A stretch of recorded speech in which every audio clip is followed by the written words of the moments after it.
Salam dəyərli dostlar, hər vaxtınız xeyir olsun. Bu gün sizlərlə kameral verici məktublarının yazılması qaydaları və onların asılması yönündə webinarda bərabər olacağıq. Qısa olaraq özümü tanıdacaq olaramsa, mən Əbdüzdə Salman, İqtisad Universitetinin məzunuyam. Eyni zamanda magistr təhsilim Türkiyədə olmuşdur. Buna paralel olaraq özümdə 4 il İqtisad Universitetində pedaqoji fəaliyyət göstərmişəm. 2019-cu ildən Accounting AZ şirkətində aparıcı mütəxəssis vəzifəsində və Azərbaycan Mühasiblər Məktəbində həm müəllim, eyni zamanda da direktor vəzifəsində fəaliyyət göstərirəm. Bu günləri dəyərli dostlar, biz sizlərlə kameral verici məktubları, bunların oxunuşu, izahatının açıqlanması, eyni zamanda məktuba cavabın verilməsi yönündə açıqlamalar veriləcək və ən sonda bir neçə nəfər yoldaşımızın suallarına cavab verilərək yekunlaşdırmağa çalışacağıq.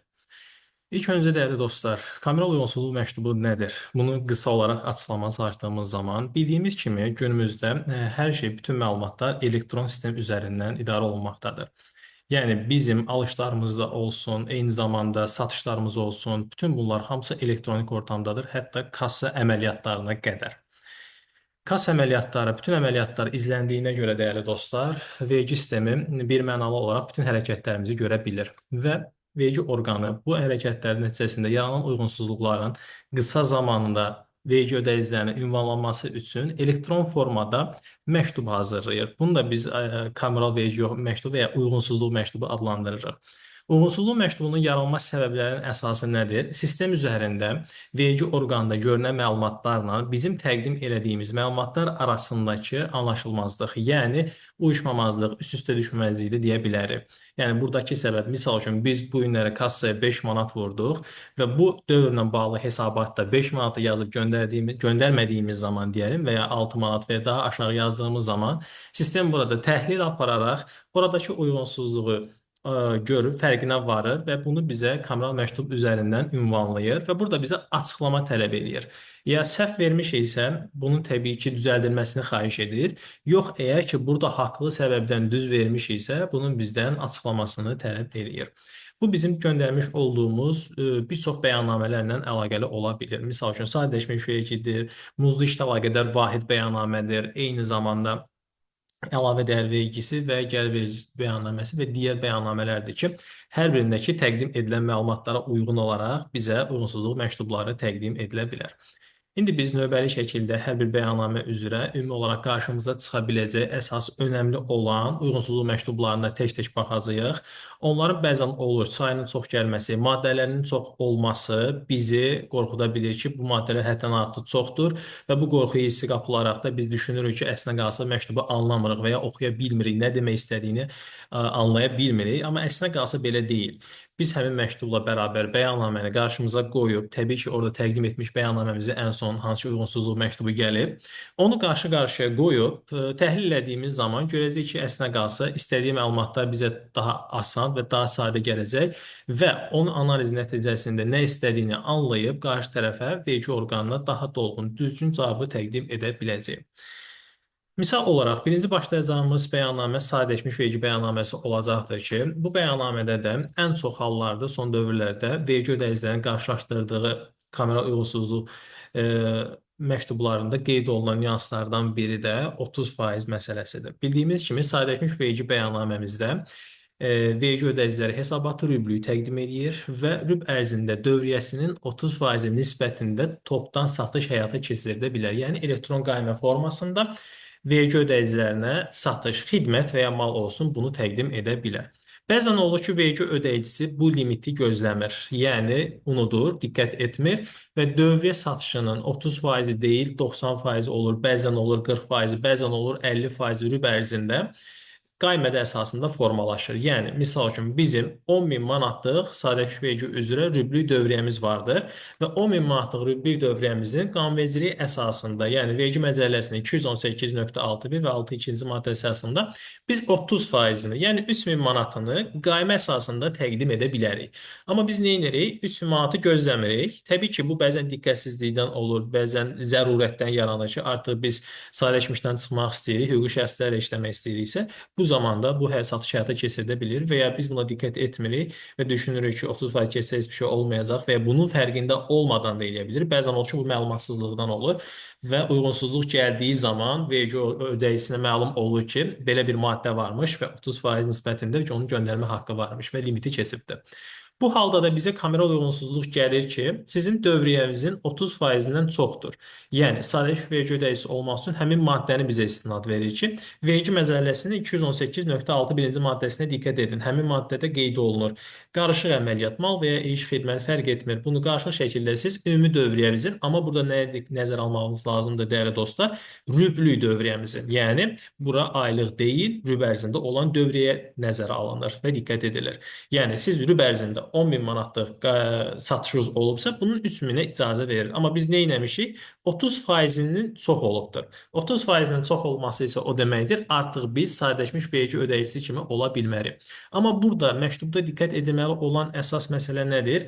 Məktub bizə birbaşa qeyd edir ki, olma hüququmuz yoxdur. Yəni, biz sadələşmiş vergi ödəyicisi ola bilmərik və mənfəət vergisi bəyannaməsini və gəlir vergisi bəyannaməmizi və ya gəlir vergisi bəyannaməmizi birbaşa təqdim etməyimizi bizdən xahiş edir.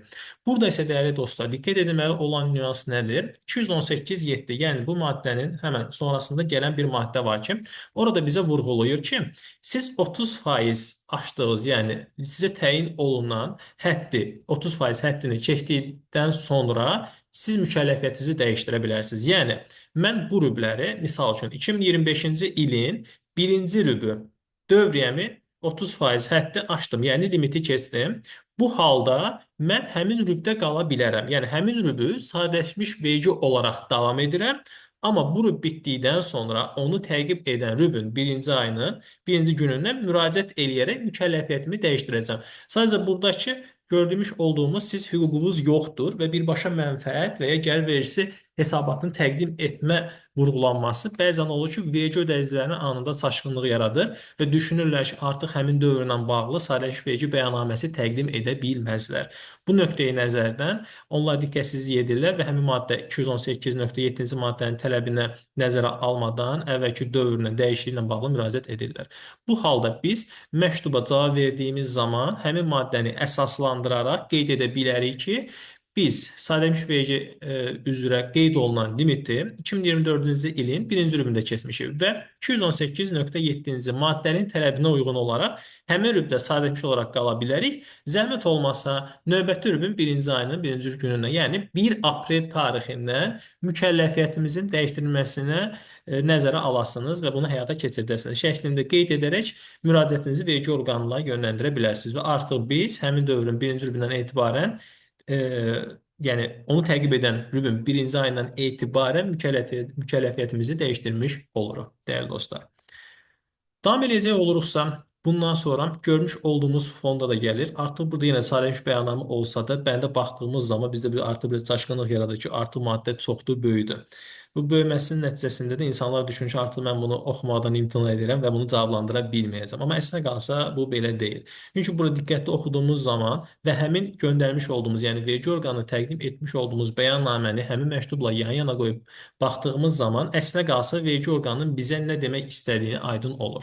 Misal üçün, birinci maddədə bizə qeyd olunub ki, təqdim edilmiş bəyannamənin bir nömrəli əlavəsinin 1.1, 1.3 kodları, dövr ərzində daxil olmuş sütunların cəmi, bəyannamə aid olduğu müvafiq dövrlər tərəfindən idxal edilən elektron qaymı fakturalarla və davam edir və alış haqları ilə alınmış mallar barədə vergi orqanında olan baza məlumatlarında 30.696 manat 12 qəpidir. Yəni, fərqli olduğu qeyd eləməkdə səbəb ondan ibarətdir ki, biz sıfırla vermişik. Amma əslinə qalsa alışlarımız vardır. Yəni, burada da bəyannamədə qeyd etmiş olduğu nüans nədir, dəyərli dostlar? Sadələşmiş vergi bəyannaməmiz bildiyimiz kimi biz 4-cü rübdə və ya, dəyərli dostlar, fəaliyyətimizi dondurduğumuz rübdə sadələşmiş verginin əlavəsini təqdim etməliyik. Və təqdim edədiyimiz zaman hər bir vergi ödəyicisinin həmin dövr üzrə aktivlərinin hərəkəti. Yəni, 4-cü rübdə verirəmsə, illik olaraq hərəkətini mən bir nömrəli əlavədə aktivlər bölməsində qeyd etməliyəm. Eyni zamanda bu aktivlərimizin formalaşmış olduğu öhdəliklər və ya kapitalımız hardan formalaşıbsa, onları da aşağı hissədə hərəkətini qeyd etməliyik. Burada da maddədə bizə qeyd edir 1.1, 1.3. Bu 1.1, 1.3 dəyərli dostlar, mallarla bağlı olan hissədir və ya əsas vəsaitlərləndir. Bunu da sistemin görmə səbəbi dəyərli dostlar, təqdim edilən elektron qaymələrdir. Almış olduğunuz yük gömrü bəyannamələrdir ki, bildiyiniz kimi oradakı məhsul kodları, mal kodları sistemdə tanınılıbdır. Yəni orada adla deyil, sistemə daxil edilən mal kodları ilə sistem bunu oxuya bilir. Və oxuduğu zaman baxır ki, misal üçün 2024-cü il üzrə mal kodu ilə sizə cəmi daxil olan malların deyim və ya əsas vəsaitlərin deyim, cəmi dəyəri 30.696 manat 12 qəpikdir. Amma gəlir bəyannaməyə baxır, həmin bəyannamədə bu maddə, misal üçün deyirəm, 1.3 bəndində və ya əsas vəsaitlər bəndində həmin rəqəmi görə bilmir. Yəni ehtiyatlar bəndində dediyimiz 1.3-ün bunun alt başlıqları da ola bilər ki, mal almış ola bilərsiniz və ya hazır məhsul olmuş ola bilər və sair ehtiyatlar ola bilər və ya yuxarıda 1.1 dediyimiz əsas vəsaitlərdir. Burada maşın avadanlığı almış ola bilərsiniz, nəqliyyat vasitəsi almış ola bilərsiniz, yüksək texnologiya və digər əsas vəsaitlər olmuş ola bilər.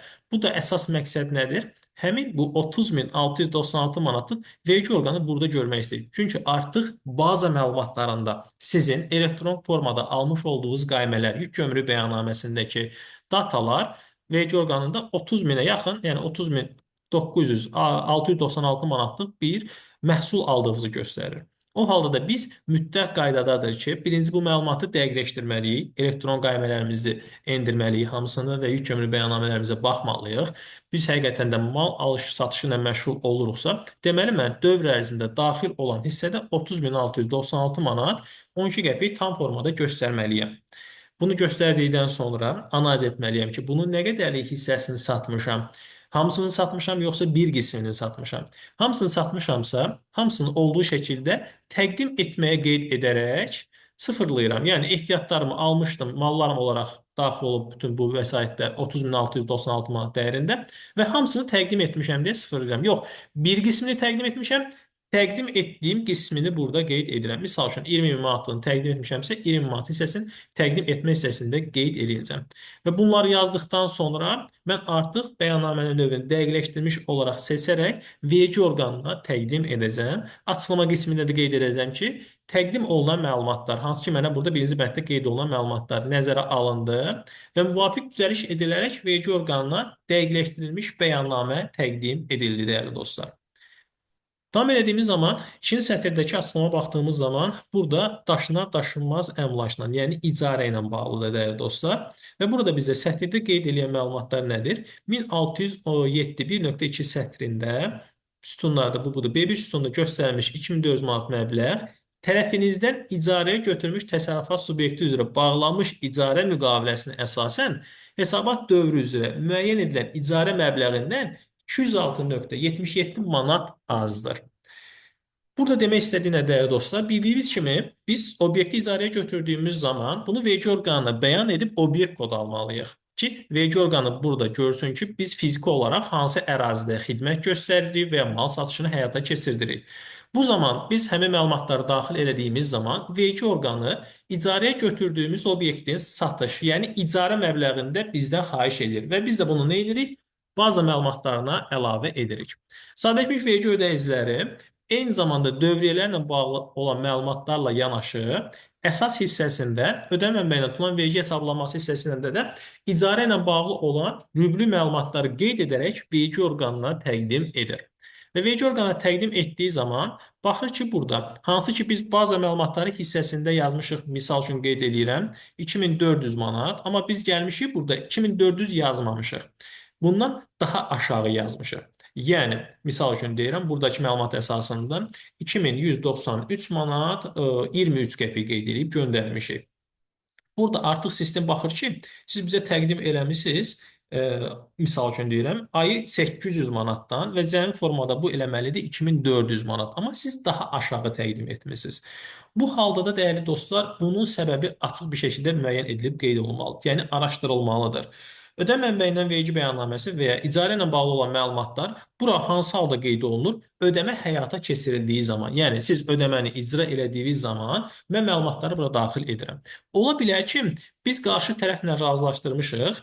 Birinci ayında, misal üçün deyirəm, ilk ayda biz qeydiyyata düşmüşük obyektlə bağlı.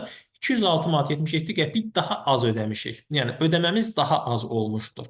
O halda buna açıqlama verməmiz lazımdır. Yəni əsaslandırılmış şəkildə açıqlama təqdim etməliyik ki, misal üçün bu icarə ilə bağlı olan məlumatlar vergi məcəlləsinin 124-cü maddəsinə əsasən ödəniş həyata keçirildiyi zaman vergi orqanına təqdim edilməkdədir. Və biz bu qədər deyil, ödəmişik misal üçün burada qeyd etdiyimiz kimi 2193 manat 23 qəpik. Bu nöqteyi nəzərdən məlumatlar sizə bu şəkildə təqdim edilmişdir. Və bunu da təbii ki, izahatını vermək şərti ilə əlavə təsdiq edici sənədləri, bank çıxarışı ola bilər, bank ödəmə tapşırığı olmuş ola bilər həmin rüb ərzində. Bunları vergi orqanına məktuba əlavə edərək təqdim edirik ki, bildirmiş olduğumuz fikri əsaslandıra bilək və vergi orqanı bundan razı qalsın ki, bəli, bunlar təsdiq edici sənədlərdə təqdim edib və burada haqlıdırlar. Yox, əgər ki, ola bilər ki, biz nəyəsə diqqətsizlik etmişik, rəqəmi səhv yazmışıq ki, bu əksilliyə gətirib çıxarıb. O halda isə dəyərli dostlar, sadəcə qeyd edilən məlumatlar əsasında düzəliş eləyib, misal üçün hamısının olduğu kimi 800 manat ödədiyimizi nəzərə alıb, cəmi 2400 qeyd eləyərək vergi orqanına təqdim edəcəyik. Yox, əgər xətamız varsa isə xətamızı düzəldirik. Yox, əgər xətalı deyilsə də, dəyərli dostlar, bunun açıqlamasını vergi orqanına təqdim etməliyik. İzahatını verməliyik ki, nəyə görə? Bir də sistem, dəyərli dostlar, kassa metodu şəklində yanaşmır bura, hesablama metodu. Yəni, siz sistemdə 600 manat yazmısınız, həmin rübdə heç bir ödəniş etməsəniz belə, sistem burada məlumat xahiş edəcək ki, təqdim eləyəsiniz. Yəni, yazacaq da ki, orada, misal üçün deyirəm, 2400 manat yazmalıydınız, amma yazmamısınız. Bunun açıqlamasını istəyəcək. Biz də halbuki burada hər hansı bir icarə ilə bağlı ödəniş etməmişik və vergi məcəlləsinin 24-cü maddəsinə əsaslanaraq orada da ödəmə etmədiyimizə görə bəyannamədə hər hansı bir məlumat daxil etməmişik. Yəni, mən bu bəyannaməni bu şəkildə icarə hissəsində boş vermişəm. Çünki bu rübdə mən hər hansı bir ödəniş, yəni icarə ilə bağlı ödənişi həyata keçirməmişəm, dəyərli dostlar. Həyata keçirmədiyim zaman bu halda da uyğunsuzluğun gəlməyi normaldır. Çünki axı mən sistemə obyektimi tanıtmışam, obyektimin vergi məbləğini bildirmişəm, icarə məbləğini qeyd eləmişəm. Bu nöqteyi nəzərdən də onlar məndən haqlı olaraq bunu soruşurlar. Haqlı olaraq soruşmağının səbəbi odur ki, dəqiqləşdirmək istəyirlər. O yazdıqları uyğunsuzluq əslinə qalsa həqiqətən də bir xəta səhv deyil. Sadəcə onlar uyğunsuzluq soruşma məqsədi ilə sizdən ünvanlayırlar müraciətini və bəzən də yoldaşlar bunu elə anlayırlar ki, bunlar səhv ediblər, bunlar mütləq qaydada göstərilməlidir. Amma bu belə deyil. Biz orada birinci növbədə təyin etməliyik ki, biz həqiqətənmi icarə ilə bağlı ödəniş həyata keçirmişikmi? Həyata keçirmişiksə, o halda bəli, xəta elədiyimizi nəzərə alıb düzəliş eləyəcəyik. Yox, əgər ki, biz hər hansı bir icarə ilə bağlı həmin dövrdə ödəniş etməmişiksə, dəyərli dostlar, o halda biz burada düzgün formada, yəni hər hansı bir məlumat qeyd etmədən təqdim etmişik. Bizdən sadəcə nədir? Həmin kameralı açıqlama təqdim etmək lazımdır. Yəni, kameralı qeyd etməyimiz lazımdır ki, vergi məcəlləsində 124-cü maddəsi əsasında ödəniş icra edildiyi zaman məlumatlar bəyannamənin müvafiq sətrinə qeyd edilərək sizə təqdim edilməlidir və müvafiq dövrdə tərəfimizdən icarə ilə bağlı hər hansı bir ödəniş edilməmişdir. Bu səbəbdən biz məlumatları ora sizə təqdim etməmişik.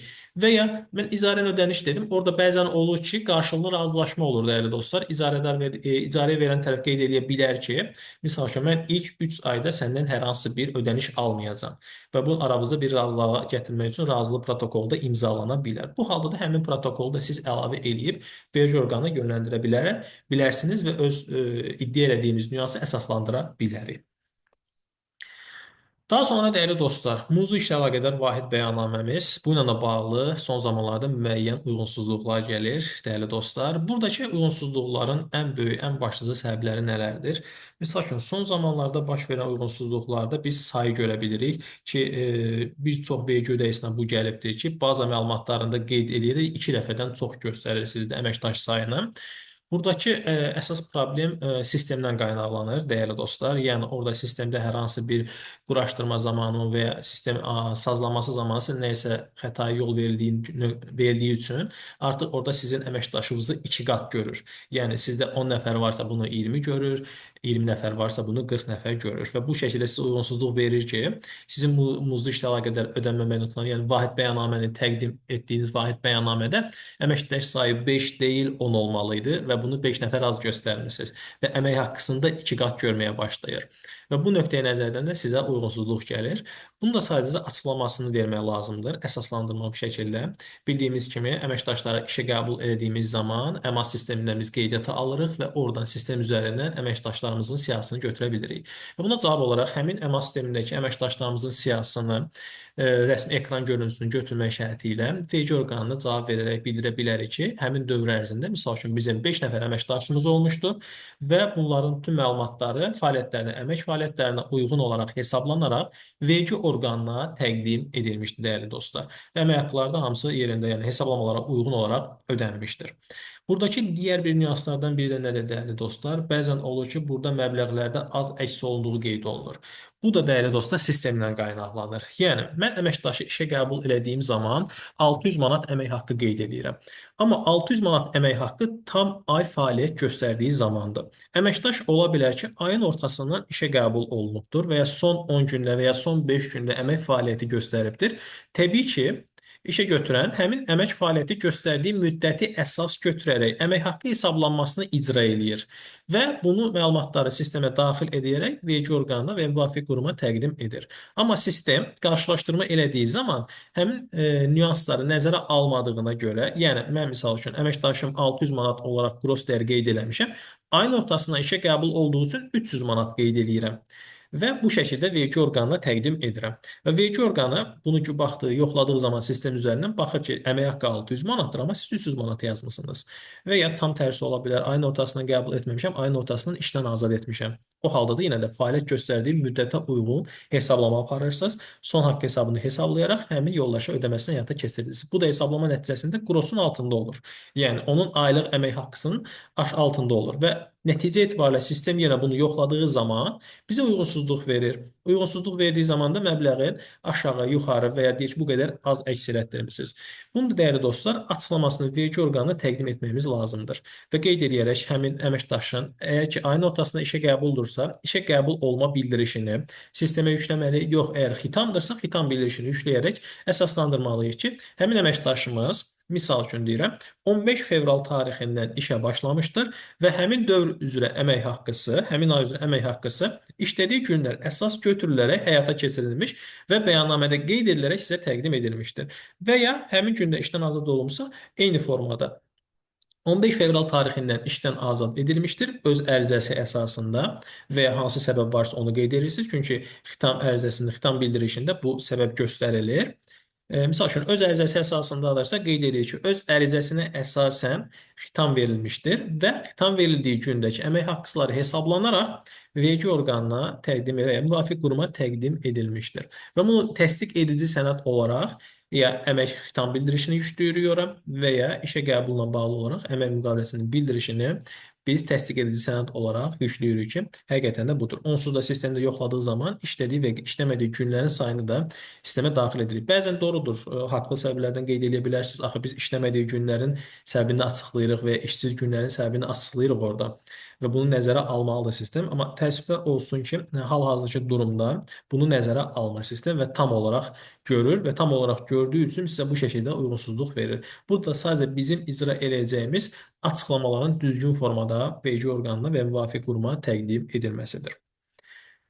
Əlavə dəyər vergisi bəyannaməsi, dəyərli dostlar, burada demək olar ki, aylıq bəyannamə olduğu üçün tez-tez kameralarla rastlaşırıq və buradakı kameralarla rastlaşdığımız zaman isə, dəyərli dostlar, önəmli olan birinci növbədə kameralın nə istədiyini anlamağımızdır. Yəni, uyğunsuzluğun səbəbini təyin etməyimiz lazımdır. Bu nöqteyi nəzərdən oxuduğumuz zaman hansı bənd deyirsə, o bəndlə bağlı gedib həmin göndərmiş olduğumuz birinci bəyannaməyə baxmalıyıq və istəyini anladıqdan sonra onun cavabını tapmalıyıq, əldə etməliyik və vergi orqanına cavab məktubunda ünvanlamalıyıq ki, səbəbi budur. Əgər haqlıyıqsa, səbəbini izah eləməliyik. Yox, əgər ki, vergi orqanı haqlıdırsa, biz texniki xətaya yol vermişiksə, dəqiqləşdirilmiş bəyannaməsini hazırlayaraq vergi orqanına təqdim etməliyik və kamera məktubunda cavab olaraq qeyd eləməliyik ki, qeyd olunanlar nəzərə alındı və dəqiqləşmiş bəyannamə sizə təqdim olundu.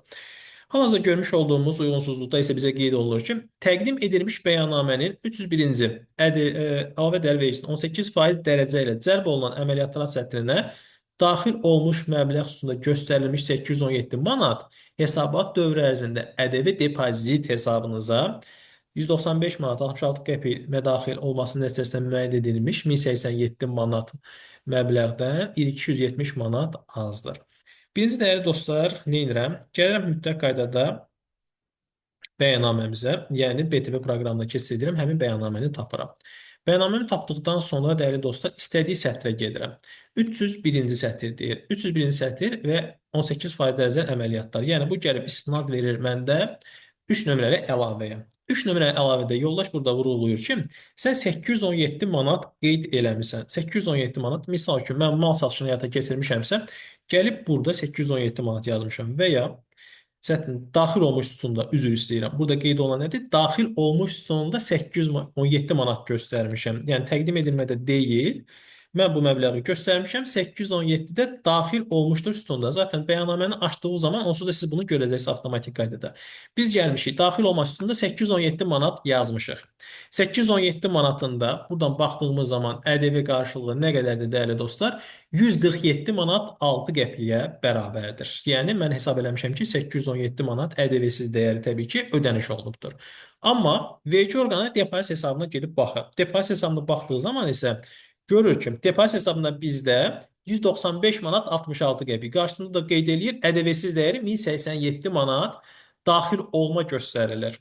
Yəni, hal-hazırda məndə faktiki olaraq 817 yox, qeyd elədiyim məbləğ 1087 olmalıdır. Və bunun məndən açıqlamasını xahiş eləyir və ya xətalı yazmışamsa, rəqəmi səhv yazmışamsa, onu düzəltməyimi istəyir.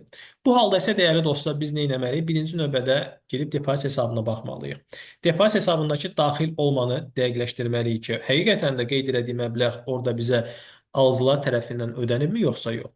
Bu nüansda dəyərli dostlar qeyd edim ki, geri qaytarma vardır. Yəni, geri qaytarma dediyimiz, biz qarşı tərəfə ödəniş eləmişik, hər hansı bir mal xidmət qarşılığında və həmin şəxs də bizə həmin vəsait dəyərində ƏDV-ni sonradan ləğv olunduğu üçün deyim və ya razılığa gələ bilmədiyimiz üçün ödəmiş olduğumuz dəyəri bizə geri qaytarmışdır. Təbii ki, bunun əsas dəyərini bizim əsas bank hesabımıza, ƏDV dəyərində depozit hesabına qaytarır. Depozit hesabına qaytardığı zaman isə dəyərli dostlar, vergi orqanı bunu tam aydınlaşdıra bilmir ki, bu kreditor tərəfindən ödənilən geri qaytarmadır, yoxsa debitor tərəfindən icra edilən hər hansı bir alış qarşılığında ödənən dəyərdir.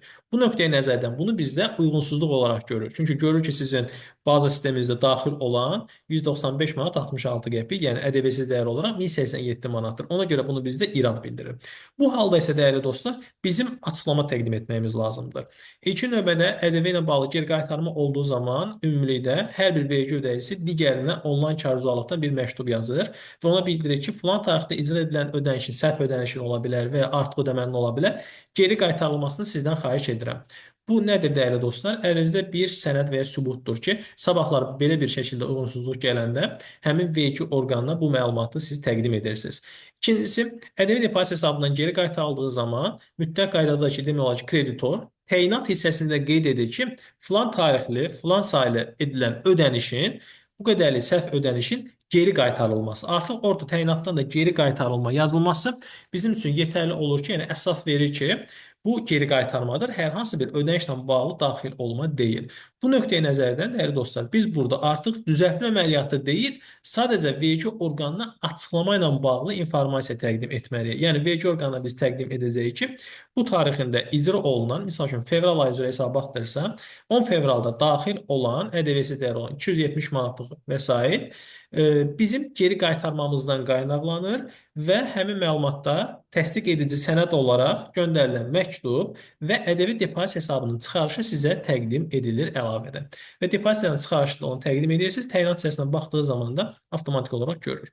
Və burada da qeyd edə bilərsiniz ki, onsuz da təyinatda yazıb, vergi orqanı bunu görmürmü? Təsvir olsun ki, bu məktublar, uyğunsuzluq məktubları sizə AVIS proqramı tərəfindən göndərilir. AVIS proqramı təyinat hissəsini tam oxumur və tam anlaya bilmir. O ancaq daxil olmanı əsas götürür və sizin ƏDV bəyannaməsindəki daxil olmuş məbləği də qeyd etdiyiniz hissə ilə qarşılaşdırır. Və burada hər hansı bir uyğunsuzluq varsa, eksik və ya artıq hissə varsa, bu ilə bağlı olaraq birbaşa ünvanlayır. Daha sonra siz açıklamanı verdiğiniz zaman, bunu əsaslandırdığınız zaman isə təbii ki, ikinci dəfə göndərəcəyi cavab məktubuna bir vergi əməkdaşı baxır, yoxlayır və hər şey dediyiniz kimi olursa, o halda bunu nəzərə alır və kameral uyğunsuzluq məktubu artıq dayandırır. Yəni uyğunsuzluğa cavab olaraq göndərdiyiniz məlumatları qəbul edir. Davam elədiyimiz zaman, dəyərli dostlar, burada digər ƏDV ilə bağlı olan səbəbdir. Qeyd edir, aprel ayı üzrə tərəfinizdən ƏDV-dən azad edilən əməliyyatlar üzrə təqdim edilmiş elektron qayma fakturaların dəyəri 0 manat, onlayn kassa aparatla müəyyən edilmiş dövriyyəniz 26.949 manat, cəmi bu qədər. Yəni 26.949 manat məbləğ həmin hesabat ayı üzrə təqdim etdiyiniz bəyannamənin 307.3-cü ƏDV-dən azad əməliyyatlar üzrə hesabat dövrü ərzində yaranmış debitor borc məbləğinin 0 manat fərqindən bu qədər azad olunan əməliyyat üzrə silinən debitor borc məbləğindən və 5 nömrəli əlavənin 334 üzrə dövr ərzində daxil olmuş avans məbləğinin cəmi 0 manat olmasına baxmayaraq 303 ƏDV-dən azad olunan əməliyyata daxil olmuş məbləği 0 göstərmək nəticəsində bu qədər kənarlaşma yaranmışdır. Təbii ki, burada biraz oxuduğumuz zaman istər-istəməz fikir ayrılığı yaranır. Çünki bir balaca qarşı bir uzun cümlədir və arxa-arxaya qoyduğumuz zaman bizdə çaşqınlıq yaradır. Bu nöqteyi nəzərdən biz bu şəkildə olduğu zaman bunu hissəli bir şəkildə oxumağa çalışacağıq. Yəni, dəyərli dostlar, birinci çalışırıq ki, 307.3-cü sətrə qədər oxuyub anlayaq. Yəni, bu bizdən nə istəyir? Bu bizdən istədiyi, dəyərli dostlar, satışımızı göstərir. Yəni, birinci qayma fakturalar əsasında yoxlayır və qayma faktura görə bizim 0 manat azad əməliyyatda satışımız var. Amma kassayla qarşılığında dövriyyəmiz isə 26.949 manatdır. Əla. Biz anladıq ki, aprel ayı üzrə kassa əməliyyatları üzrə azad dövriyyəmizin həcmi 26.949 manatdır. Ondan sonra bəyannamənin 307.3-cü sətri. Gedirik. Təbii ki, bu dövrdə siz bəyannamənizi yükləyib baxacaqsınız. Həmin bəyannamə əsasında məlumatları vergi orqanına göndərəcəksiniz ki, bəli, nəyə görə, onsuz da orada qeyd edəcək məlumatları görəcəksiniz burada, avtomatik qaydada hansı sətir yazmısınız. Burada bizə vurğuladığı, dəyərli dostlar, 303.7-ci sətirdir. Baxın, burada da 307.3, üzr istəyirəm. 307.3-cü sətir, dəyərli dostlar, gəlir bizdə çıxır debitor borcları. Yəni, burada baxın, 307.3-cü sətirdir. Burada isə qeyd edir ki, dəyərli dostlar, 307.3-cü ƏDV-dən azad əməliyyatlar üzrə hesabat dövrü ərzində yaranmış debitor borc məbləğinin 0 manat fərqi. Yəni, biz gəlmişik, burada hər hansı bir məlumat yazmamışıq. Bura 0 yazmışıq. Ola bilər ki, mən azad əməliyyatda gəlmişəm burada. Misal üçün, burada hər hansı bir mal xidmət təqdim etmişəm və yazmışam, buraya yazmışam ki, 26.949 manat 80 qəpik. Amma bu məbləği gəlib debitorda göstərməmişəm. Yəni, daxil olmada 0 qeyd etmişəm. Davam edirəm. 0 manat 307.3-cü ƏDV-dən azad əməliyyatlar üzrə hesabat dövrü ərzində silinən debitor borc məbləğinin, yenə də silinən dediyi depozit burada, yəni debitor borclar əsasında silinən əsasında yenə də mən 0 qeyd etmişəm. Nəzərə alınmaqla, yəni borc nömrəsi 0 yazmışam. Bəyannamənin 5 nömrə əlavəsinin 334-cü sətr dövr ərzində daxil olmuş avans məbləğinin 00 manat. Yəni bu nə deyir dəyərli dostlar? 303.34, hansı ki avansla bağlı olaraq məlumatları qeyd elədiyimiz. İndi bu 2024-dür. Burada isə avans hal-hazırda 303.41-ci sətirdədir. Yəni təqdim ediləcək mal iş xidmətlər hesabına əvvəlcədən alınmış ödənişlər. Deyir, həmin sətirində cəmi 0 manat olmasına baxmayaraq 303 ƏDV-dən azad olunan əməliyyatlar üzrə daxil olmuş məbləğ 0 manat göstərməsinin nəticəsində bu qədər kənarlaşma yaranmışdır. Yəni, dəyərli dostlar, qısası bu demək istəyir ki, sizin satışınız olub bu qədər və burada hər hansı bir daxil olmadı qeyd etməmisiniz. Yəni, həm avans hissəsini yoxlayır və ümumi olaraq 303-ü də ən sonda qeyd edir ki, 303-ün daxil olmasına 0 göstərmişsiniz. Nə avansa göstərmişsiniz, nə digər sətirdə göstərməmişsiniz. Bu nöqteyi nəzərdən burada daxil olma 0-dır. Amma və lakin mən gəlmişəm, debitor borclara da heç bir məlumat əlavə etməmişəm. Yəni, bu nə deməkdir? Əgər ki, mən buranı 0 göstərmişəmsə, yəni satışım var, amma daxil olmam yoxdursa, bu məndə debitor borc yaradır. O zaman mən nə etməliyəm? Avtomatik olaraq gəlməliyəm, həmin məbləği burada yazmalıyam. Yəni, 26.949 manat 80 qəpik burada qeyd etməliydim. Amma etməmişəm. etmədiyimə görə də orada çaşqınlıq yaradım. Eyni zamanda daxil olma hissəsində də siz hər hansı bir məlumat daxil edib təqdim etməmisiniz. Təqdim etmədiyinizə görə bu da düşünür ki, bunun debitor borcu yaranmaması üçün bura daxil olmalıdır. Bu da sizə sual ünvanlayır. Zəhmət olmasa nəzərdən keçir. Əgər ki, daxil olma varsa, zəhmət olmasa daxil olma hissəsinə qeyd elə. Yəni qarşılığında deyir, bu şəkildə yazırsansa, bu halda səndə debitor borc yaranmayacaqdır və bunu düzəltməlisən, daxil olmanı qeyd eləməlisən. Yox, əgər ki, daxil olma yoxdursa, zəhmət olmasa debitor borclar hissəsində müvafiq azad olma ilə bağlı olan sətirdə həmin yaranan debitor borc öhdəliyi qeyd elə. Mən anlayım ki, bu satışı icra etmisən və sənə bunun ödənişi gəlməyibdir. Yəni buradakı vergi ödəyicinin icra elədiyi səhv nədən ibarət dəyərli dostlar? Satış məlumatları yazılıb, amma və lakin burada debitor borclar hissəsində həmin məbləğlə bağlı, yəni satışla bağlı, debitor öhdəliyi ilə bağlı hər hansı bir informasiya daxil edilməmişdir. Davam edirik. Digər sətirdə 2023-cü ilin aprel ayı ərzində tərəfinizdən 18% dərəcə ilə ƏDV tətbiq edilən əməliyyatlar elektron qayma faktor nəticəsində 0 manat olubdur. Kassa ilə bağlı olaraq olubdur 3162 manat 83 qəpik. Və cəmi məbləğ 3162 manat 83 qəpik olmasına baxmayaraq hesabat dövrü ərzində təqdim edilmiş bəyannamənin, yəni 301-ci tətilində təqdim edilən mal iş xidmətlərinin dəyəri 0 manat göstərilmişdir. Yəni bu da dəyərli dostlar onu iddia eləyir ki, biz hər hansı bir rəqəm daxil etməmişik. Yəni təqdim edilmədə də, daxil olmada da biz məbləğ göstərməmişik. Yəni bizim satışımız olub faktiki olaraq. Amma bizim satışımızın olmasına baxmayaraq, çünki burada qeyd olunur, baxın, kassa ilə bağlı müəyyən olunan satış 3162 manat 83 qəpikdir. Amma ki, biz hər hansı bir məlumat daxil etməmişik. Burada olan nüans bundan qaynaqlı ola bilər ki, bəzən olur ki, kassalarda, dəyərli dostlar, əməkdaş səhvliyi ilə 18% vura bilər. Halbuki bu yoldaşın 18% dərəcəli əməliyyatı, yəni satışı yoxdur, mal və ya xidmət. Azad əməliyyatı səhvliyi ilə 18 vura bilir. Təbii ki, bunu geri qaytarmalıdır və onu geri qaytarma verməklə açıqlama vergi orqanı təqdim etməlidir ki, mən bunu səhv eləmişəm. Yox, həqiqətən də 18% dərəcəli əməliyyatsa ya əməliyyat icra edirsə, o halda isə biz bəyannaməyə artıq dəqiqləşmə verməliyik. Çünki artıq baza məlumatlarımızda, kassa aparatımızda bizim satışımız görünür. İnteqrasiya olduğu üçün vergi orqanı informasiya ötürülüb biz nə etməliyik? Müvafiq hissəyə, yəni 3 nömrəli əlavəsinin ƏDV bəyannaməsində 18% dərəcəli əməliyyatların təqdim edilmə hissəsində mal xidmət satmışıqsa, müvafiq qaydada malların təqdim edilməsi hissəsində, yəni 301.1 hissəsində, yox xidmət təqdim etmişiksə 301.1.2 hissəsində müvafiq sətrə məlumatı daxil edib vergi orqanına təqdim etməliyik. Yəni bu hissədə artıq biz nə etməliyik dəyərli dostlar?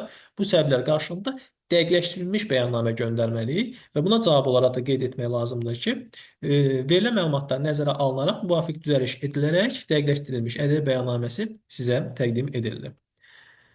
Davam etdiyimiz zaman dəyərli dostlar, 2024-cü ilin təqvim ili ayları üzrə ƏDV bəyannaməsinin 305-ci, yəni əməliyyatlar üzrə cəmi sətrində təqdim edilmiş mal iş xidmətlərin dəyəri, sütunların cəmi nə qədərdir dəyərli dostlar? 339.078 manat 65 qəpik. Göstərməsinə baxmayaraq, həmin hesabat ili üzrə hesablama metodu ilə təqdim edilmiş mənfəət vergisi bəyannaməmizin 200-cü, yəni mal iş xidmətlərinin təqdim edilməsinin gəlir sətrində göstərilən dəyər isə 373.178 manat 65 qəpikdir.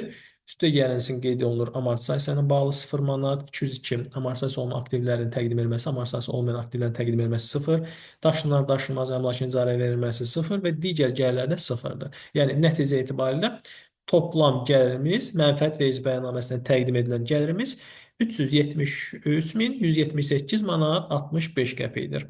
Və bunun nəticəsində bizdə 34.100 manat fərq yaranmışdır. Bu nədir dəyərli dostlar? Deməli, sistem bizim ƏDV bəyannaməsinin 305-ci sətri, yəni cəmi əməliyyatlarımızın qeyd olunduğu. Gəlirik, burada hesablaşmalar üzrə dövrə hissəsi vardır ki, burada əməliyyatlar üzrə cəmi sətridir. Yəni, həmin dövrə nə qədər satışınız var, azad, 0, 18%, bunların cəmi hissəsini biz burada görürük. Və biz nə etmişik? Mənfəət vergisi bəyannaməmizi təqdim etmişik və mənfəət vergisi bəyannaməsinin 200-cü malların işlən xidmətlərin təqdim edilməsi sətrində. Və burada bir daha vurğulayır ki, dəyərli dostlar, biz bunu təqdim etmişik hesablama metodu ilə. Hesablama metodu ilə dediyimiz, yəni bunun pulunun daxil olub olmaması önəmli deyil. Satış icra eləmişsinizsə, bu sizin gəlirimizdir.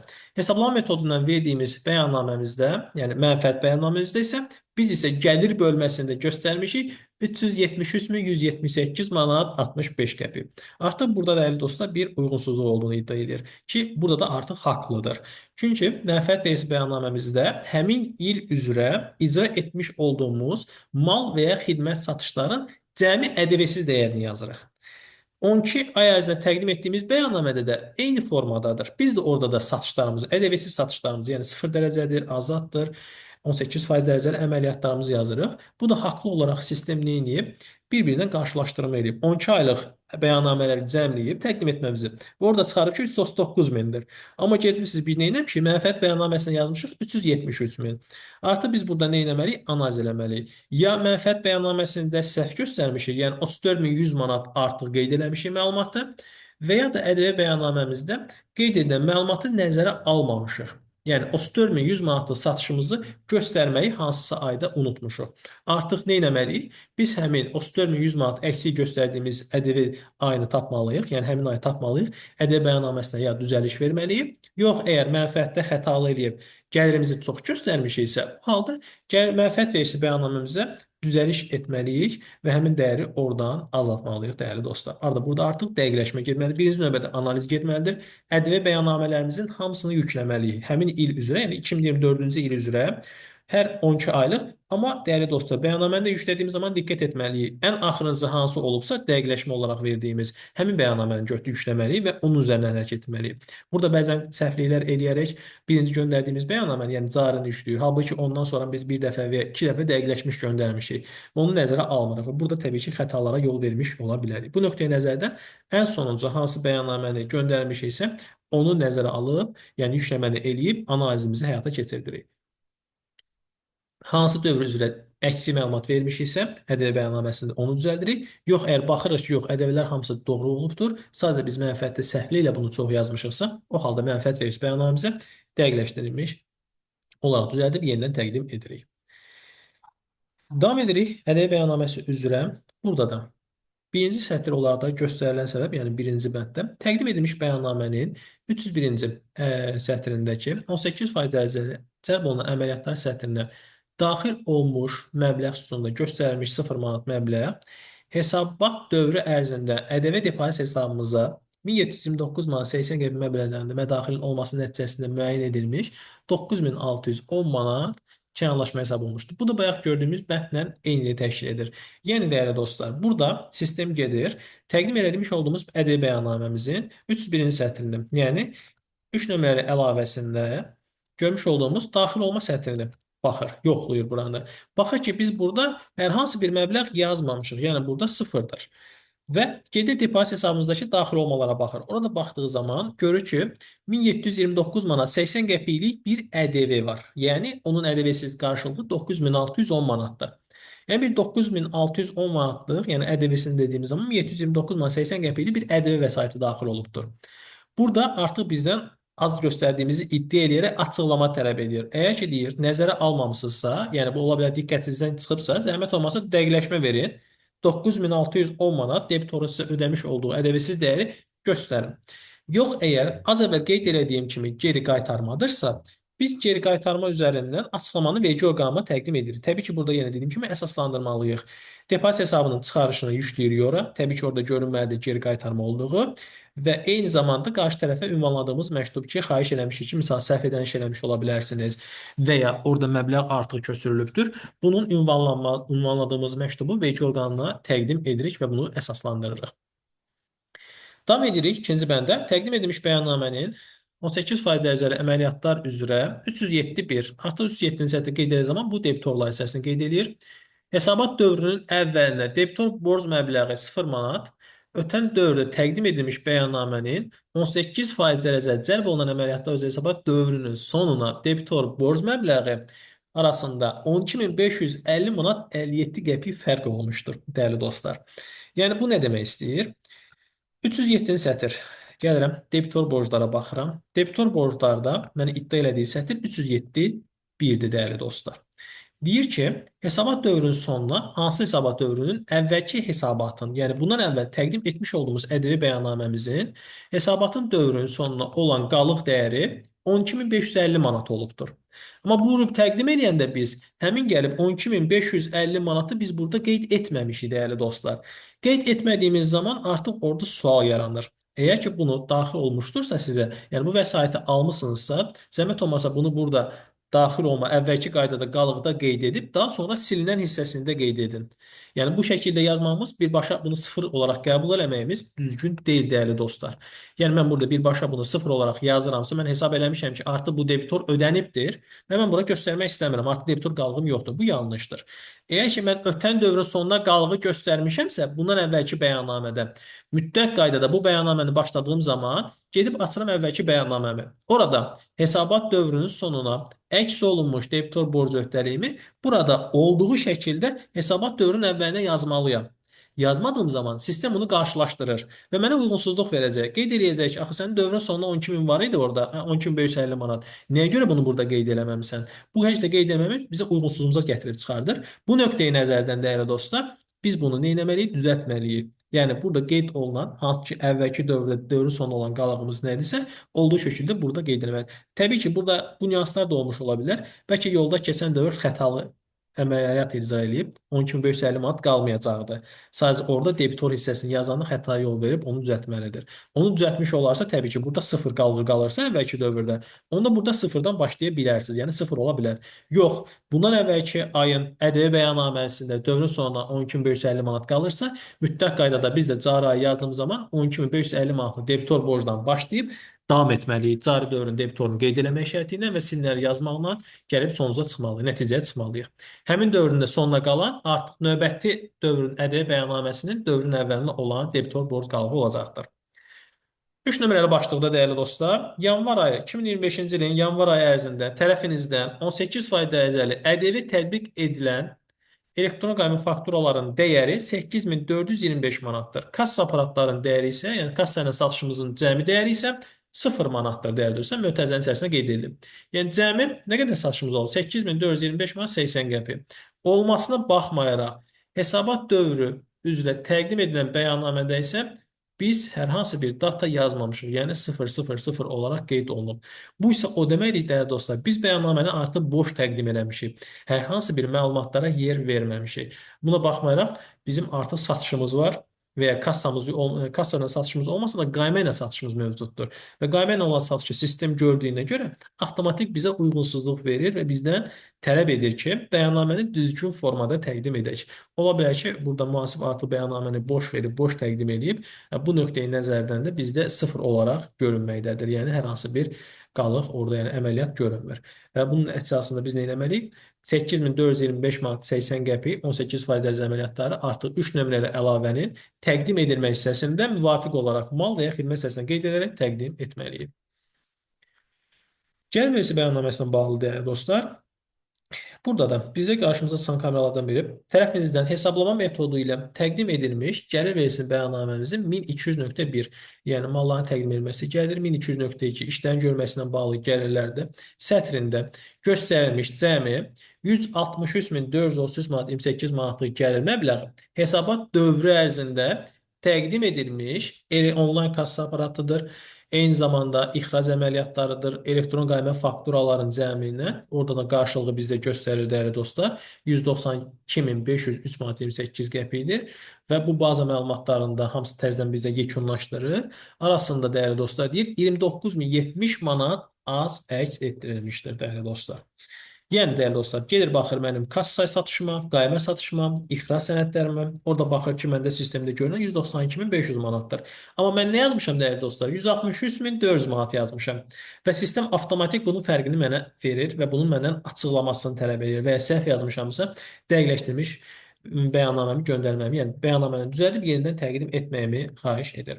Buradakı nüansda, dəyərli dostlar, tələsmədən birinci gedib incələməliyik. Satışlarımıza baxmalıyıq. Satışlara baxdıqdan sonra, dəyərli dostlar, İkinci baxacağımız addım geri qaytarmalardır. Ola bilər ki, təbii ki, biz bu qədər satış etmişik, amma bunun 29.070 manatı geri qayıdıbdır. Yəni artıq geri qayıtdığına görə digər tərəfdə gələn qaymələrdə görülmüş ola bilər. Biz nə etməliyik? Həmin gələn qaymələr, geri qaytarmaları əsaslanaraq vergi orqanına təqdim etməliyik.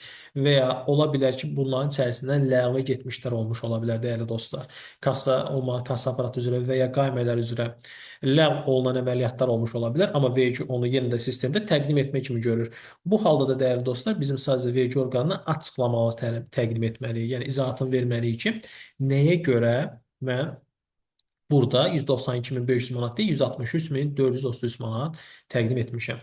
Yox, əgər ki, vergi orqanı haqlıdırsa, o halda da dəyərli dostlar, nə etməliyik?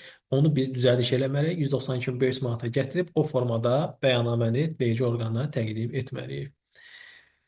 Digər sətirdə dəyərli dostlar, bildirir ki, tərəfindən təqdim edilmiş 2023-cü üzrə gəlir vergisi bəyannaməsinin xərclər hissəsində digər xərclər sətrində göstərilmiş 29.336 manat 76 qəpik manat məbləğin gəlirlərin əldə edilməsi ilə bağlı olmadığı müəyyən edilmişdir.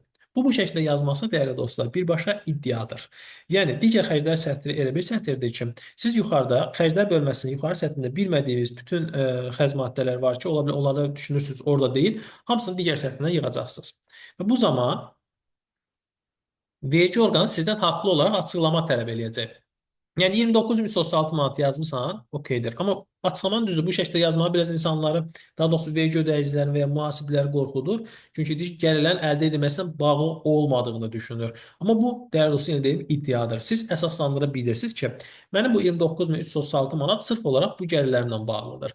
O halda biz nə etməliyik? Bunun təsdiq edici sənədlərini hazırlayaraq vergi orqanına təqdim etməliyik. Vergi orqanına təqdim etdiyimiz zaman, dəyərli dostlar, yəni kommunal vergi məktubunu cavablandırdığımız zamanda mütləq qaydada çalışmaq lazımdır ki, bir ayrıca Word formatında bunu hazırlayaq. Yəni orada cavab ver deyib aşağı hissəsinə yazı yazmamamız daha məqsəd uyğundur. Bunu ayrıca bir Word formatında hazırlamamız Word formatında hazırladığımız zaman nəyə diqqət etmək lazımdır, dəyərli dostlar? Yuxarıda mütləq qaydada çalışır şirkətimizin adını yazırıq ki, həmin əməkdaş bu məktubu yükləyib baxanda bir daha geri qayıdıb bizim adımıza baxmağa ehtiyac duymasın. Göndərdiyimiz tarixi qeyd etməliyik və hansı bəyannamə kommunal gəlibsə, həmin bəyannamənin ayını, dövrünü qeyd etmək şərtinə yazmalıyıq. Davamında hansı tarixdə göndərilmiş kameral uyğunsuzluq məktubudur, onun tarixini və nömrəsini mütləq qaydada qeyd edirik ki, həmin əməkdaş gedib təzədən həmin nömrəli məktuba baxmasın. Əgər yanındadırsa hazır formada orada tapa baxa bilsin. Bundan sonra məktuba cavab yazdırdığımız zaman, dəyərli dostlar, buradakı yanaşmamız bu şəkildə olmalıdır ki, həmin vergi əməkdaşı bundan məlumatsızdır. Çünki bəzən görürük ki, vergi ödəyicilər və mühasiblər buna cavabı o şəkildə yazırlar ki, qarşı tərəfdə oxuyan, yəni buna baxan vergi əməkdaşı bundan tam olaraq məlumatlıdır. Amma əslinə qalsa, dəyərli dostlar, bu kameraları bizə AVS sistemi göstərir. Yəni AVS sistemi hesablayaraq göndərir. Və AVS sistemi göndərdiyi zaman vergi əməkdaşının, hansı ki, burada arxa fonda əyləşən vergi əməkdaşının buna məlumatı olmur. Nə zaman ki, siz buna cavab göndərirsiniz, ondan sonra vergi əməkdaşı bunu açır, oxuyur, məktubu anlamağa çalışır. Yəni, daha doğrusu sizin kameralınızı anlamağa çalışır, daha sonra sizin cavabınızı təyin edərək buradakı açıqlamamızı müəyyən eləməyə çalışır. Bu nöqteyi nəzərdən biz də məktubu yazanda ola bildiyincə daha açıqlayıcı və daha aydın və vergi əməkdaşının hər hansı bir sual yaratmayacaq, onu əlavə olaraq gelib kameralı oxumasına ehtiyac duymayacaq şəkildə ünvanlamamız lazımdır ki, həmin məktubumuzun cavablandırılmasının, yəni qarşı tərəfinin baxma müddəti daha qısa olsun. Buna görə də, dəyərli dostlar, bunu yazdıqdan sonra birinci biz nə etməliyik? Bu hissəyə sualımızı əlavə eləməliyik. Yəni, vergi orqanının bizə əlavə elədiyi sual nədirsə, həmin sualı biz bura əlavə edirik təkrar olaraq. Yəni, sualı burada qeyd edirik təkrar şəkildə. Daha sonra isə bunun cavabını açıqlamalıyıq. Cavabımızı açıqladığımız zaman da nəzərə almalıyıq ki, qarşı tərəfdə bunu oxuyacaq əməkdaşın bundan ümumiyyətlə xəbəri yoxdur. Xəbəri olmadığını nəzərə alaraq daha izahlı, daha ətraflı, daha açıqlayıcı məlumatları buraya əlavə etməliyik. Və ola bildiyinizə əlinizdə hər hansı bir sənəd, müqavili ola bilər, təxir təslim aktı ola bilər, depozit hesabının çıxarışı ola bilər, bank çıxarışı ola bilər, bayaqki qeydimiz formada əməkdaşların bildirişləri ola bilər, ərizələri ola bilər. Bunları əlavə etməliyik və bunları da mütləq qaydada məktubda qeyd etməliyik ki, çünki onu əsaslandırırıq, iddia elədiyimiz nüansı əsaslandırırıq və bunu qeyd eləməliyik ki, bu nüansı mən iddia elədim və bunun açıqlayıcı sənədini mən sənə əlavədə təqdim edirəm. Burada da, dəyərli dostlar, məndən nə soruşdu? Digər xərclər sətrini yazmısınız, deyim 9336 manat. Çox gözəl. Amma bunu mən əldə etdiyiniz bu gəlirlərlə əlaqəsi olmadığını düşünürəm. O halda biz nə etməliyik? Birinci müəyyənləşdirməliyik ki, bu həmin 29336 manata biz hansı almış qaymələrin və ya da ixal edilmiş yük kömür bəyannamələri və ya almış invoice əsasında rəqəmləri qeyd eləmişik. Onu müəyyən etdikdən sonra onun izahatını, açıqlamasını burada verməliyik. Hətta dəyərli dostlar, ola bilər ki, bunu siz Excel formatında sistemləşdirmisiniz, amma sistemləşdirdiyiniz zaman da nəzərə alın ki, buna qarşı tərəfdən əməkdaş baxanda onun üçün açıqlayıcı olsun, aydın olsun. Yəni sadəcə sizə aydın olacaq şəkildə olmamalıdır Excel. Ola bilər ki, Exceldə müəyyən maddələr, nüanslar var ki, onu siz baxanda ancaq siz bilirsiniz. Bu nöqteyi nəzərdən bu şəkildəki açıqlamalara yer verilməməlidir.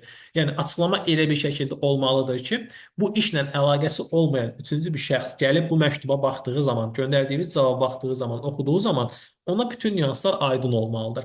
Bu şəkildə nə qədər çox aydın və ətraflı izahat verə biliriksə, o zaman qarşı tərəf, yəni verici əməkdaşı da prosesi bir o qədər sürətli şəkildə tamamlamağa çalışa bilir. Yox, əgər biz nə qədər dolaşıq cavab verməyə çalışırıqsa, əməkdaş da təbii ki, bir şey anlamadığına görə, onun da suallar yarandığına görə istər-istəməz biraz prosedur uzanır, yubanır, əlavə sənədlər axtarmağa çalışır, onları müəyyən eləməyə çalışır. Bu nöqteyi nəzərdən də proses biraz uzanır. Bunlar biz açıqlaması verdik. Daha sonra bizə nə yazır? Əlavə olaraq bildirir. Xərclər hissəsinin rezidentlər üzrə faizlər sətrində göstərilmiş dəyər, yəni 1218 manat 58 qəpik. Yəni biz nə etmişik? Xərclər bölməsində rezidentlərə ödədiyimiz faizləri göstərmişik. Üzr istəyirəm, dəyərli dostlar. Bunun açıqlamasını istəyir bizdən. Çünki nə etmişik? Bunu göstərmişik, amma təsdiq edici sənədi təqdim etməmişik. Təsdiq edici sənədi təqdim etməyimizə görə iki anlaşma yaranır. Buradakı təsdiq edici sənədi nə olur, dəyərli dostlar? Rezident üzrə faiz dediyi zaman, dəyərli dostlar, mütləq qaydada nə olmalıdır? Bizdə bankdan hər hansı bir kredit olmalıdır. Və ya Azərbaycan Respublikası rezidentindən, üçüncü şəxsdən bir borc sənədi, alış sənədi olmalıdır və biz bu borc alış sənədinin qarşılığını ona qaytarmalıyıq. Qaytardığımız zaman da əgər ki, bu üçüncü şəxslərdirsə, bankla əlaqəsi yoxdursa, əlavə olaraq da ÖMV nüansına baxılmalı, ÖMV bəyannaməsində qeyd edilməlidir. Yox, əgər bankdırsa, təbii ki, burada bank çıxarışı təqdim edilməlidir ki, bəli, bu dövr ərzində mən bankdan kredit götürmüşəm. Bu da həmin faizlərdir ki, mən bura bu məlumatları əlavə etmişəm. Qeyd olunan əsasında 2023-cü ildə cəmi xərcləriniz 26691 manat 89 qəpik. Gəlirləriniz isə 55397 manat 28 qəpik olmağı nəzərə almaqla kommunal vergi yoxlaması ilə 5741 manat 8 qəpik əlavə gəlir vergisinin hesablaması qanuna müvafiq hesab edilir. Bunun da olması səbəbi nədir, dəyərli dostlar? Yəni, mənim yuxarıda qeyd etdiyim xərcləri tanımır. Həmin xərcləri tanımadığıma görə dolayısıyla olaraq xərcim azalır.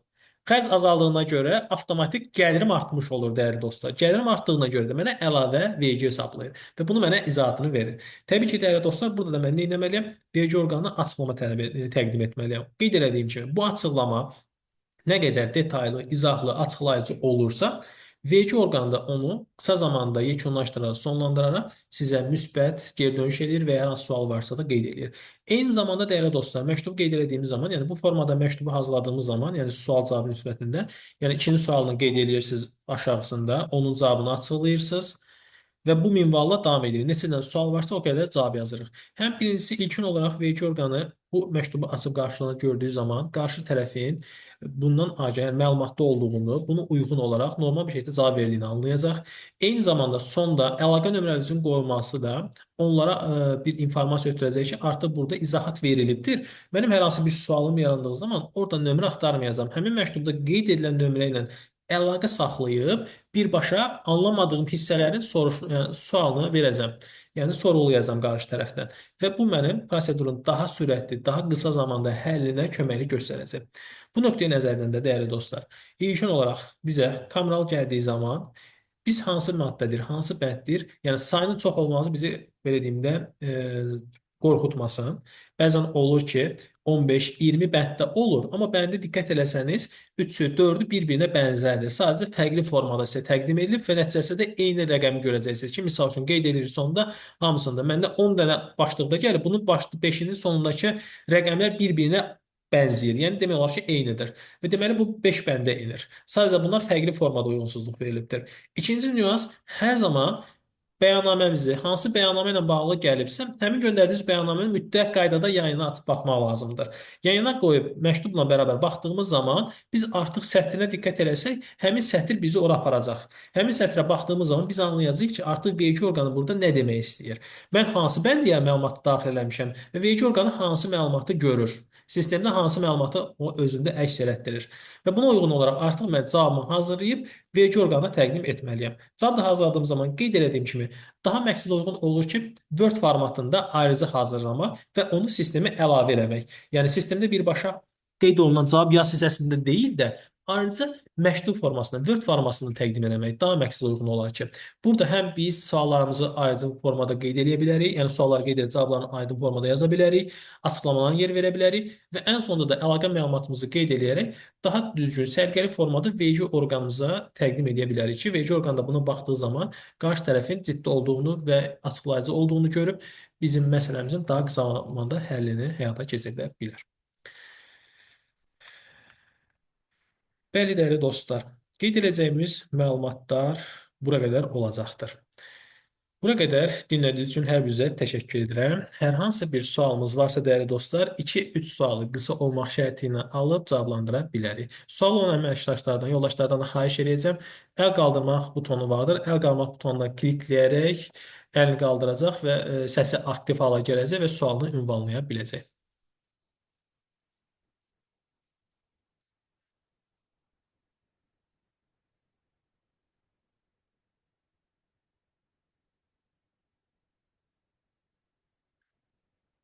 Sualı olan varsa, dəyərli dostlar, bir daha təkrar edirəm.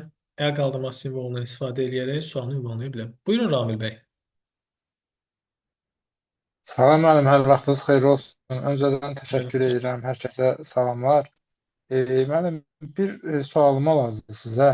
Buyurun. Çox təşəkkürlər bu arada izah verdiyiniz üçün. Müəllim, bizə ədəbiyyat bəyannaməsini təqdim edərkən, məsəl üçün, əlavə üstə doldurduğumuz sətirləri, məsəl üçün, daxil olunmuş məbləğ, Bəli. tutalım 10.200 manat daxil olunmuş məbləğ gəlir. Sadəcə olaraq qarşı tərəfdən debitorlardan bizə 10.200-ün necə deyim, bir qaymə üzrə tutalım 10.200 gəlir. ƏDV-sini ödəmədən əsasın 10.200 ödəyirsə, o əlavə hissəsində qeyd edirik yoxsa yox? Təşəkkür edirəm Ram bəy sual üçün. Bəli, vergi qanun vəzirinin əsasən ƏDV və ya əsas dəyərinin bir qaymə üzrə gəlməyi yetərlidir ki, biz onu daxil olma kimi qəbul edə bilək. Bu ƏDV bəyannaməsi baxımındandır. Yəni, həmin şəxs istəyir əsas dəyərini ödəsin, ƏDV-ni ödəməsin və ya ƏDV-ni ödəsin, əsası ödəməsin. Bu halda siz onu daxil olma hissəsində göstərib öhdəliğinizi yaratmalısınız. Yəni 10.200 gəlib, amma ƏDV-si gəlməyibsə, ƏDV-sinin gəlmə, yəni əsasın gəlməyi yetərlidir ki, biz onu daxil olmada qeyd edərək vergi orqanına təqdim edək. Çox sağ olun, təşəkkür edirəm. Buyurun. Orxan bəy, buyurun. Mikrofonum. Salam aleyküm. Salam, hər vaxtınız xeyir olsun. Mikrofon bayaqdan da bağlıdır, elə bilirdim sual vermək olmayacaq, Yox, alınmayacaq. səs qarşılığına görədir Hə, Orxan bəy. O nöqteyi nəzərdə lap bağlıdır. yaxşı. Mənim belə bir sualım var idi. Daha Buyurun. doğrusu konkretləşdirmək istəyirdim. Mən keçən ilin dekabr ayından bəri vergilərlə bu muzlu bəyannamənin kameralları ilə neçə vaxtı qırğındayam da, belə deyim. Bəli. Bunlar bizim işçi sayımızı bayaqlar siz qeyd elədiniz. Yəni artıq formada göstərirlər. Mən keçən ilin 3-cü rübünə də mənə kameral göndəriblər. 4-cü rübünə də kameral göndəriblər. İndi hələ bu rüb, hələ indi bu heç.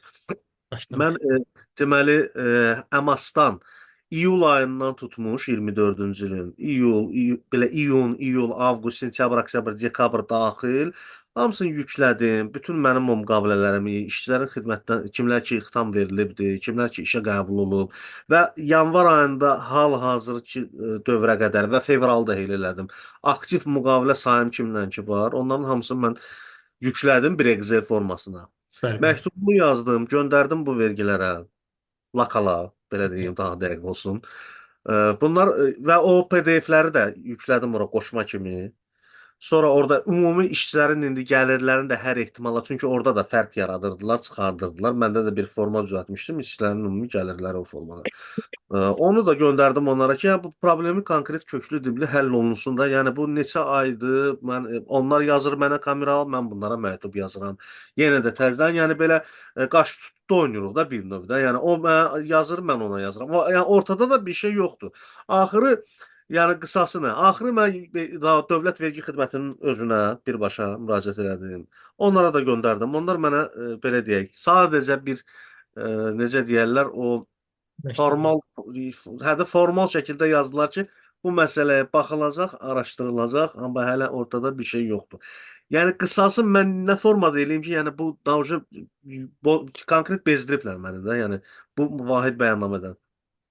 Başa düşdüm Orxan bəy sizin sualınızı. O belə sadəcə sizdə deyil, bütün vergi ödəyicilərində Və bizim üzr istəyirəm, bir dənə də bir şey deyim. buyurun. Daha hətta bir dəfə oldu mənə 2020-ci ilin pandemiya vaxtı olan birinci, ikinci rübləri də götürüb deməli uyğunsuzluğun göndərmişdilər.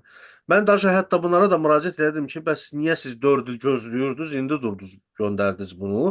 Onlar da mənə dedilər, siz bayaqlar qeyd elədiniz, sistemdə ki, nəsə problemləri var Tamam. idi, yeniləndi. Yəni mən də fikirləşirdim bəlkə tək məndədir, amma görürəm yox. Bütün Azərbaycanda deyəsən bu problem var. Bəli, Hamıya bəli, bunu bəli. göndərirlər. Bu Bəli. Avisin bilmirəm ya Avisdə problem nəsə olub, yoxsa ümumiyyətlə nəsə başqa bir şey, əlavə nəsə bir qurğudur və yaxud da ki nədirsə.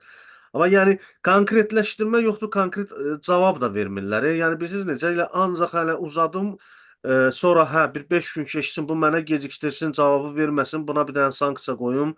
Yəni Yox. Başa kulturun obrazını soymaq istəyirlər də bir sözlə Yo, başa camaatı. düşdüm Orxan bəy. Yox, burada nüans o ilə bağlı deyil. Yəni belə zahirimdə aşağı-yuxarı IT texnologiya sahəsini biz görürük və vergi orqanında çalışır ki, sistemi təkmilləşdirilsin. Qeyd etdiyiniz kimi bu məktublar avtomatik AVIS proqramı tərəfindən göndərilir.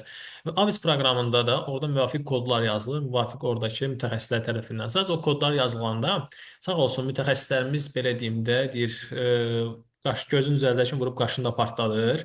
Yəni o nəsə xətalı eləyir. Bu xətalı da avtomatik olaraq O bir bizim rüsum verir problem deyil. kamera. Bəli? O bizim problem deyil axı. Yəni Yox, mən vergilərin sizi problemi də anlayıram. bunu Mən sizi gözəl düzəltsinlər də. anlayıram Orxan bəy. Bax, Buradakı məsələ bundan qaynaqlanır ki, bu sistem hamıya göndərir və onların özləri də bundan məlumatlıdır. Və onu da sizə formal olaraq yazmasının səbəbi ondan ibarətdir ki, bu təkcə siz cavablandırmırsınız. Nə qədər vergi ödəyicisi var, hamısına gəldiyi üçün hamı göndərir və bunlar da özləri də bezirlər ki, birdən-birə misal üçün deyirəm, durduq yerə 2000 dənə, 5000 dənə məktub gəlir və bunları cavablamalıdırlar. Onların da müddətləri vardır. Və burada sistemdən qaynaqlandığına görə bu sistemlərini düzəltməlidirlər. Sistemi düzəltdikdən sonra bu aradan qalxacaq. Çünki o qeyd elədiyiniz, misal üçün, vahid bəyannamə ilə bağlı bizdə də 3 dəfə, 4 dəfə gəlibdir. Bu sayt həkimi göstərir, ha ki, baxmayaraq, misal üçün, 5 nəfər var, hamıya 10 nəfər göstərir. 20 nəfər olanda 40 nəfər yazır. Və bu hamıya eyni gəldiyinə görə, avtomatik sistemdəki, belə deyim də, nəsə təkmilləşdirmə eləyirlər hazırda. Onun üzərində işlər gedir. Sadəcə qeyd elədiyim kimi, təkmilləşdirmə elədiyi zaman nəsə xətalı eləyirlər. Mən bunda sizin haqlı səbəbinizə razıyam. Mən sizlə Bizim razı Salman bəy nə danışıram ki, görə üzr o istəyirəm. sizlik deyil. Bəli. Salman bəy üzr istəyirəm. Tək yəni bu deyil, yəni vahid deyil. ƏDV-ni də belə formada eləyirlər. Keçən ilin mənfəətindən də nəsə bir əmma çıxardıblar. ÖMV-ni də qatırlar. Yox, Yəni aləmi qatıblar bir-birinə. Valla inanırsınız, mən də sizə belə şikayət kimi olmasın. Yəni yox. keçən neçə gündür mən oturmuşam ancaq elə bu vergilərlə məktublaşma. Bütün işimizi gücümüzü atmışıq qırağa, oturmuşuq ancaq bu vergilərlə qaş tutub oynayırıq da, yəni belə pis olmasın. Bir növ Yəni elədir. Bəli. Tüm böyle da hesabatlar buradan işçilər əmək və s. yəni Vaxt iş çatdırmaq çoxdur. olur. Yəni Bəli, vaxt çatdırma razıyam. olmur. Yəni vergi də buradan oturub belə gündə bir dənə məktub yollayır ki, bu kameralın belə, bu uyğunsuzluq belə. Yəni o baxımdan mən deyirəm sizə. Başa düşdüm mən sizə razıyam. Burada belə deyim də, o halları vergi orqanı nəzərə alır özləri də cavab yazmadığı zamanda, yəni təbii ki, öz xətalarından qaynaqlanırsa bir problem eləmirlər. O halda da çalışın ki, belə deyim də, o qədər məktubla başa düşmüş sizə əziyyətli, vaxt itkisi də yığırsınız. Qısa olaraq əması sistemini ekran şəklində göndərə bilərsiniz. Qeyd edə bilərsiniz ki, misal üçün bu qədər olubdur, bu say şəklində vermişəm. Burada ən böyük problem qeyd etdiyim kimi vahiddə bu olur ki, ayın ortasına işçi qəbulu, işdə çıxarma zamanı siz tam hesablamırsınız. Bunu sistem görmür və bunda sadəcə bir dənə açıqlama vermək lazım olur ki, qısa bir açıqlama yazmaq lazımdır ki, budur və bunun xitam bildirişidir, ərizəsidir və işə qəbul ərizəsidir, işə qəbul müqaviləsinin bildirişini yükləməyimiz yetərli olacaq ki, onlar anlayacaqlar ki, hə, bu bundan qaynaqlıdır. Axı zaten üzr istəyirəm Salman bəy. Baxın Sistemdə var. vergilər özləri kameralda yazırlar ki, bunların əsaslandığı yer əmək və əhalinin əmək müfəttişliyinin alt sistemində bildiriş bazasından götürürlər. Təbii ki. Əgər bunu bildiriş bazasından götürürsə bu adam, avtomatik orada görsənir də bu işçi nə vaxt işə girib, nə vaxt işdən çıxıb. Bunun bütün danılar orada var. Niyə əziyyət versən cəmaata ki, təzədən sən Timbole həm də mən bunu əmasdan yükləyib göndərirəmsə sənə ki, bu adam bu siyahıda varsa, zəhmətcə bir bax da öz bazanda da gör niyə belədir də. Yəni bunu özlərinə əziyyətə vermək istəmirlər. Mən o baxımdan deyirəm sizə. Başa Vallahi düşdüm. Bu yığıblar sistemdən boğazına. qaynaqlanır. Sistemdən qaynaqlanır Orxan bəy. Yəni mən bilirəm siz haqlısınız burada. Onlar sadəcə onların sistemindən, sistemi düzgün qurmayıblar. Belə izah edim sizə. Və ya da təkmilləşdirmədə nələrsə xətalara yol veriblər. Bu nöqteyi nəzərdən bu məktub hamıya, yəni haqsız olaraq göndərilir. Oldu, təşəkkür edirəm. Buyurun siz sağ olun.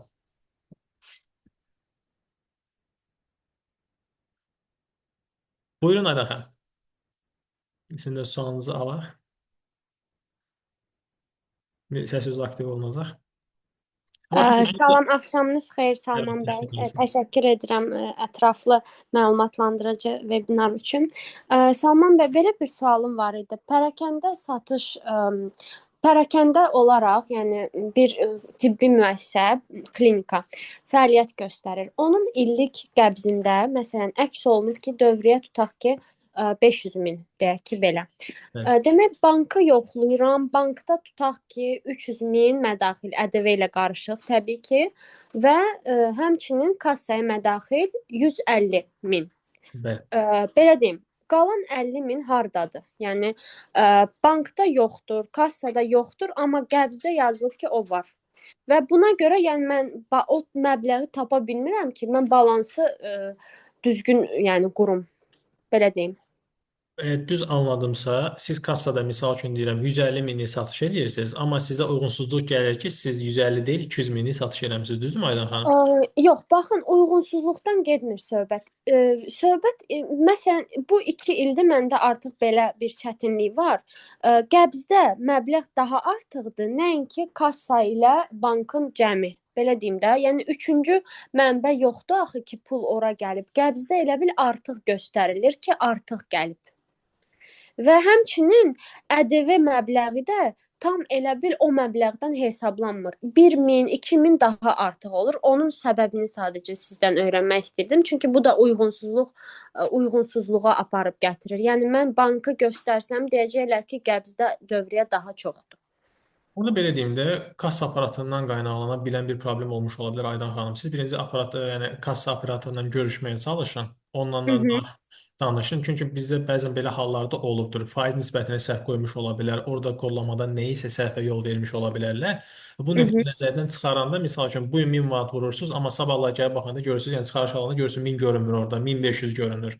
Bu da avtomatik olaraq sizdə nə sual yaradır ki, bu 500 manat hardan çıxdı? Mən axı 1000 manatlı qaymə kəsmişəm burada. Bəli. O dediyimdə kassadan qaynaqlanan bir problem olmuş ola bilər. Eyni zamanda kassada dəyişməyə çalışıb yoxlayın. Yəni ola bilər kassadan qaynaqlı olan başqa yeni bir kassa əlavə etdiyimiz zaman o problem aradan qalxmış ola bilər. Aydındır. Bəs o ƏDV məbləğinin tam məbləğdən hesablanmaması, daha artıq hesablanması nə ilə bağlı ola bilər? Ancaq sistemlə bağlı olacaq Aydan xanım. Çünki o belə deyim də, siz başqa bir kassa aparatı gətirsəz, onu dəyişdirsəz, o problemimiz aradan qalxmış ola bilər. Aha, yəni deyirsiniz o sırf texniki problemdir. Texniki problemdir. Bəli, bəli, bəli. Aydındır Salman bəy. Çox sağ olun izahınıza görə. Dəyərli dostlar, bir daha qatıldığınız üçün təşəkkür edirəm. Vaxt məhdudiyyətinə görə burada yekunlaşacağıq. Hər hansı bir sualınız varsa da bizə mail üzərindən ünvanlaya bilərsiniz, onları cavablandıracağıq. Amma ümumi olaraq da bunu qeyd edeyim ki, dəyərli dostlar, düzdür. Təbii ki, vergi orqanı daha da çalışır bizim üçün yaxşı olsun, təkmilləşdirməyə çalışırlar. Sistemi təkmilləşdirdiyi zaman da bu da anlaşılandır ki, müəyyən xətalardır, sistem üzərindəki müəyyən problemlər, axsaqlıqlar ola bilər. Amma irəliləyən zamanlarda təbii ki, vergi orqanları, əməkdaşları çalışırlar ki, bunu ən optimal vəziyyətdə gətirsinlər.